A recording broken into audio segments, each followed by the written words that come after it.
శ్రీ సత్యసాయి జిల్లా పెనుకొండలో స్వర్ణాంధ్ర స్వచ్ఛాంధ్ర కార్యక్రమం నిర్వహించారు. ఈ కార్యక్రమంలో మంత్రి సవిత పాల్గొన్నారు. పట్టణంలోని పలు దుకాణాలను సందర్శించి ప్లాస్టిక్ వాడకూడదని అవగాహన కల్పించారు. ప్రతి ఒక్కరూ తమ వీధిని శుభ్రంగా ఉంచుకోవాలని సూచించారు. పరిశుభ్రమైన పరిసరాలతోనే ఆరోగ్యకరమైన సమాజం సాధ్యమవుతుందని మంత్రి అన్నారు.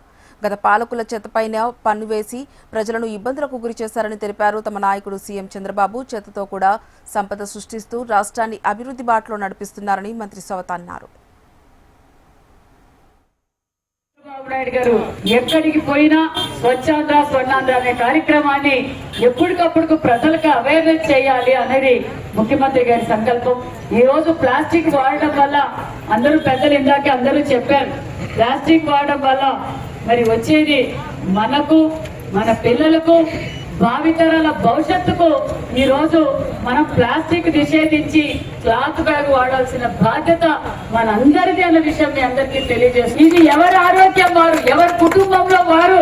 ఎప్పుడైనా మనం ఇంట్లో నుంచి బయటికి పోయేటప్పుడు మన ఇంట్లో ఆడవాళ్ళు కానీ ఇంట్లో నుంచి ఏదైనా సరుకులకి బయటికి పంపించాలన్నప్పుడు ఒక క్లాత్ బ్యాగ్ మనం ఇచ్చి పంపిస్తే ప్లాస్టిక్ బ్యాగ్ ని వాళ్ళు నిషేధిస్తారు.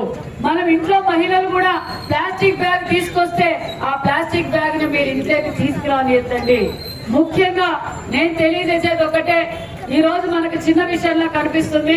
ముఖ్యమంత్రి గారు పూర్తి అవగాహన చేసిన తర్వాత ఎక్కువగా క్యాన్సర్ కి ప్రజలు మరణిస్తున్నారు. ఆ క్యాన్సర్ అనే తీవ్రవాదిని తరిమి కొట్టాలంటే ప్లాస్టిక్ నిషేధించక తప్పదు అన్న విషయాన్ని మరొకసారి మీకు అందరికీ తెలియజేస్తున్నాం. ఈ రోజు ముఖ్యమంత్రి గారు మన ఆంధ్రప్రదేశ్ లో స్వర్ణాంధ్ర స్వచ్ఛాంధ్రగా ఉండాలి అంటే మనం ఫస్ట్ భారతదేశంలోనే మన రాష్ట్రం అగ్రగామిగా ఉండాలి. ఈ రోజు అభివృద్ధిలో మన రాష్ట్రం అగ్రగామిగా ముందుకెళ్తుంది.